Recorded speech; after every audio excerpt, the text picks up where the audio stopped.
Research is creating new knowledge. These were the words of the famous American astronaut Neil Armstrong. Good morning, senior high school students. Welcome to our Practical Research 1 virtual classroom. I am Mr. Jonathan Albances from Senior High School Department of Valenzuela National High School. Join me in another thrilling Valenzuela live session full of excitement and knowledge. After finishing your previous classes in Practical Research 1, you now understand the background of qualitative research. You have learned different new concepts about the characteristics, importance, kinds, and purpose of qualitative research. You have also learned new concepts about how to write a research title and the reasons why you must conduct research. In this lesson, you are going to process and develop research questions as well as identify the scope and the limitations of your research. Before we proceed, let us first have the most essential learning competencies that we need to attain today. 1. States research question, and 2. Indicates scope and the limitation of research. Let us set the mood of our class by having a motivational activity. This activity is entitled Which is Which? Here are the mechanics. You will be given two possible questions about a given research problem. Your task is to identify which of the two is a good research question. Type the word yellow or blue in the comment section if it is the color of the research question that indicates your answer. Are you ready? Then let's begin. Research problem number 1. The prolonged time spent by young people on social media sites. Which of the following is a good research question based on the given research problem? 1. What effect does social media have on people's minds? 2. What effect does daily use of Twitter have on the attention span of under 16s? Time starts now.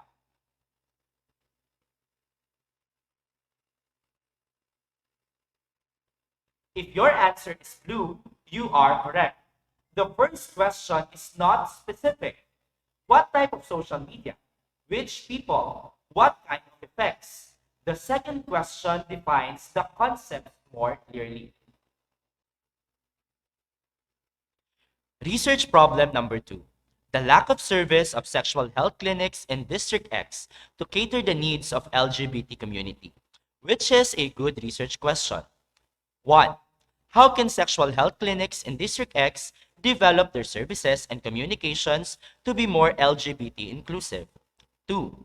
How can sexual health services and LGBT support services in District X can be improved? Time starts now.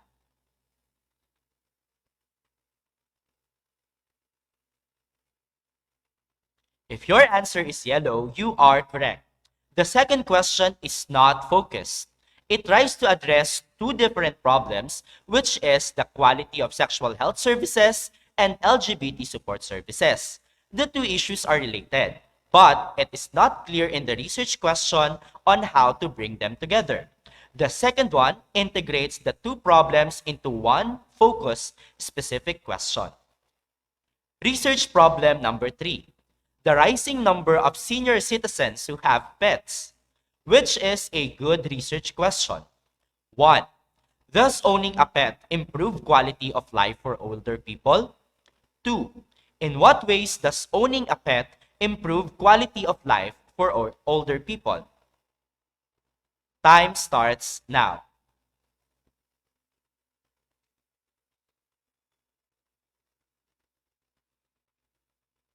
If your answer is blue, you are correct. The first question is not complex. It is answerable with a simple yes or no. The second question requires a much more detailed and interesting answer. Research problem number 4. The alarming increase in drug abuse cases among young people. Which is a good research question? 1. Which effective education strategies help in the prevention of drug abuse in teens? 2. Are illicit drugs bad for teens? Time starts now.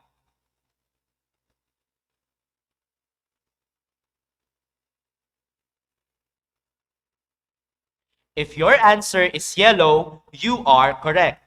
The second question is not argumentative. Everyone knows that illicit drugs are bad for teens. But the second question is open to debate.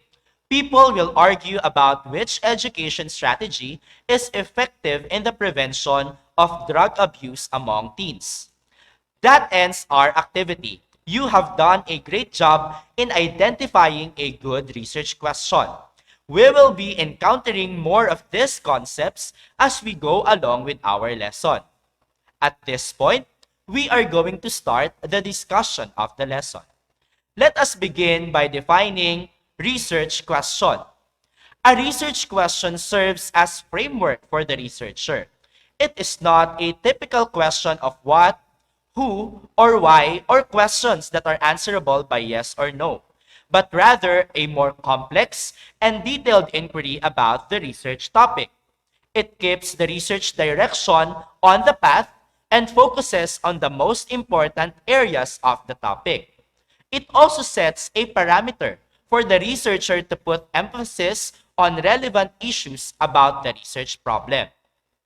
In our activity a while ago, you were asked to identify a good research question.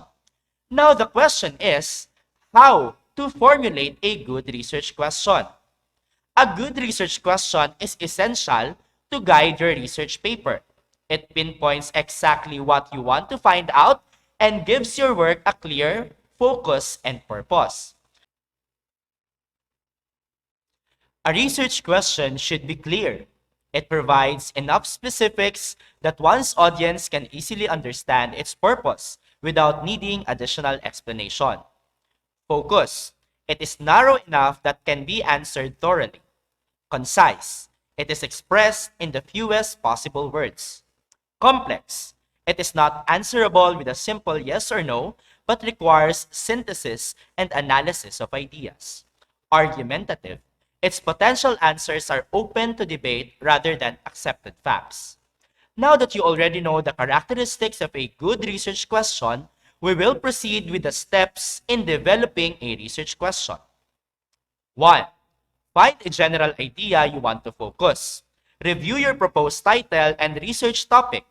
Consider your research objective in selecting a general idea. Focus on the ideas that spark your interest. For example, your research is about solid waste management. For your general idea, you might be thinking about plastic waste. Number 2, read about your selected general idea.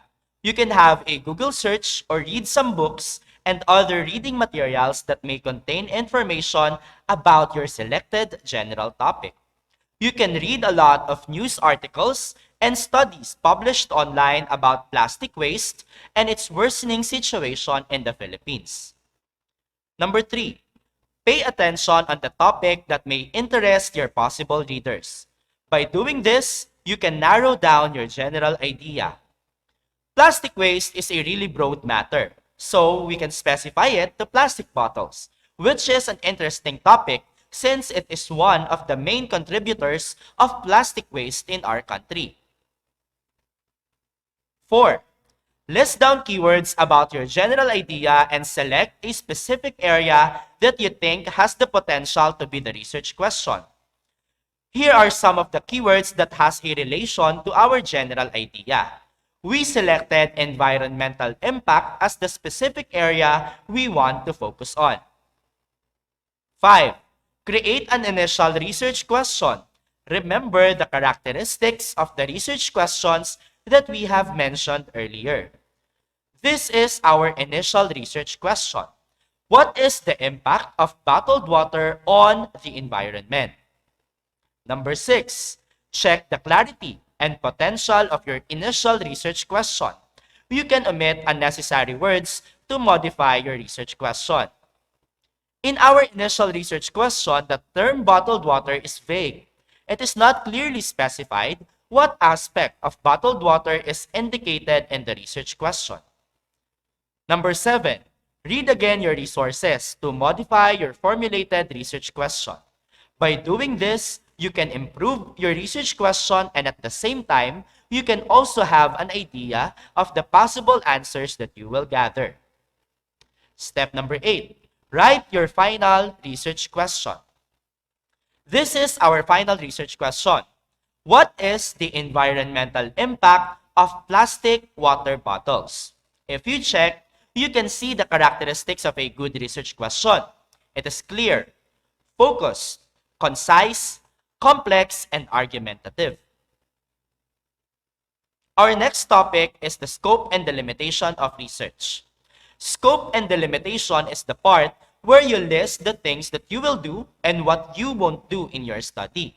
You set all the boundaries, including the limits in your variable, certain procedures which you include or did not include in your study, limits to the number of participants, location or setting of your study, and any elements that might affect the result of your research.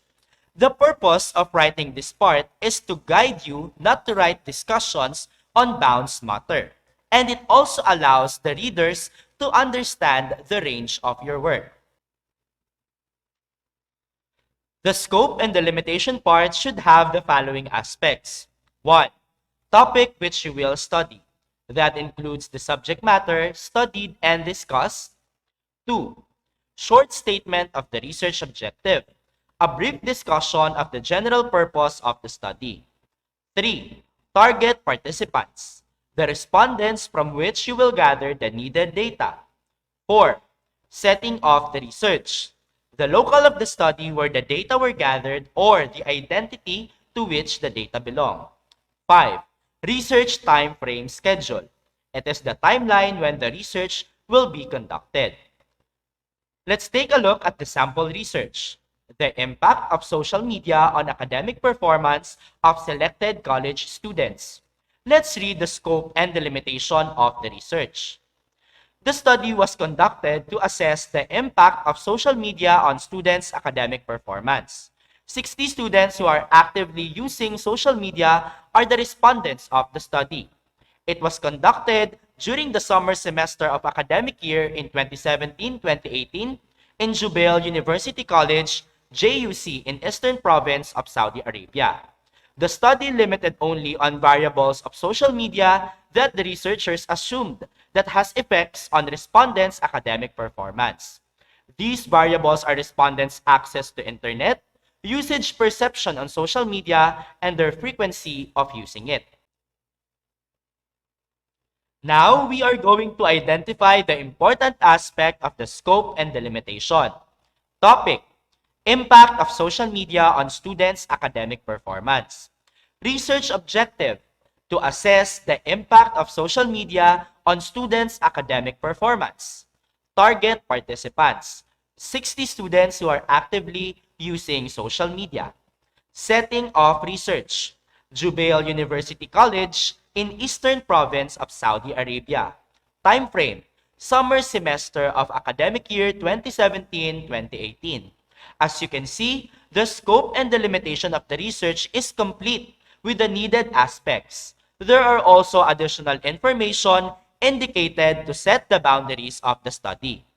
That ends our discussion. Before we proceed with the assessment, let us first have a summary of our lesson. These are the important concepts that we have discussed for today's lesson. A research question serves as a framework for the researcher. It is a complex and detailed inquiry about the research topic. A good research question must have the following characteristics: clear, focused, concise, complex, and argumentative.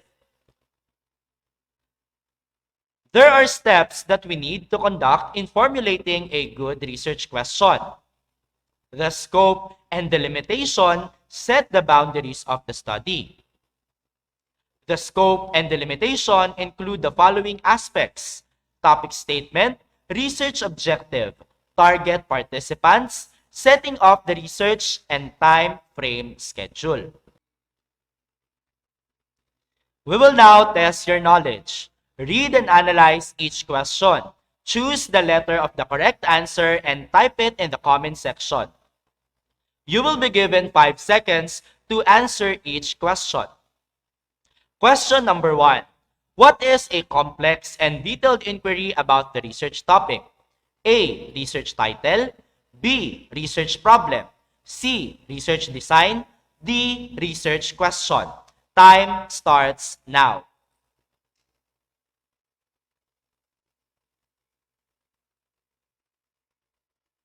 If your answer is letter D, you are correct. A research question is a complex and detailed inquiry about the research topic. Question number 2.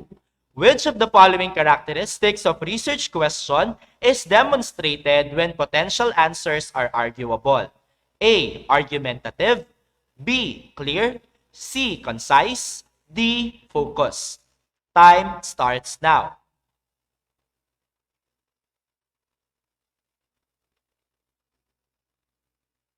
If your answer is letter A, you are correct. A research question must be argumentative and open to debate. Question number 3. Which of the following is a good research question for the given problem? The rapid growth of population in the global situation. A. Has the population of the world increased in the past century? B. Which Asian countries have the highest population increase? C. What factors have influenced population growth in the fastest growing countries? D. All of the above. Time starts now.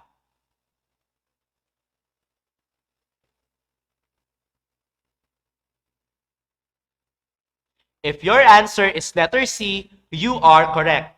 Always remember that a research question must be complex. Option A is answerable with a simple yes or no. Option B can be answered with specific countries only. But option C will require a detailed explanation and synthesis of idea. Question number 4. Which of the following is not an important aspect that must be discussed in the scope and delimitation? A. Target respondents. B. Research instrument. C. Research objective. D. Locale of the study. Time starts now.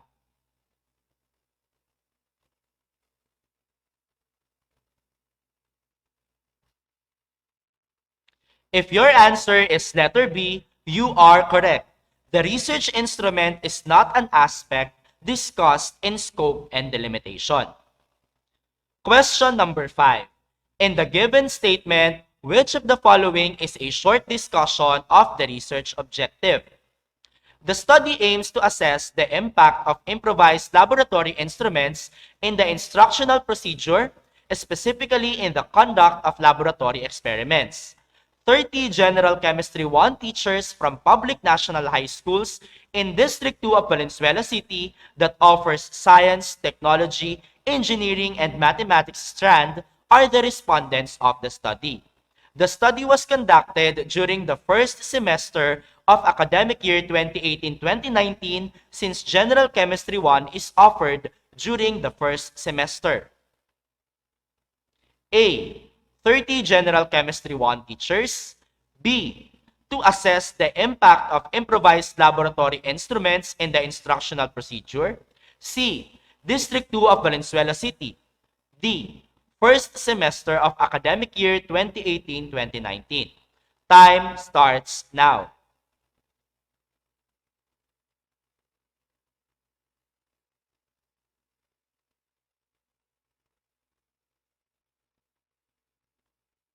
If your answer is letter B, you are correct.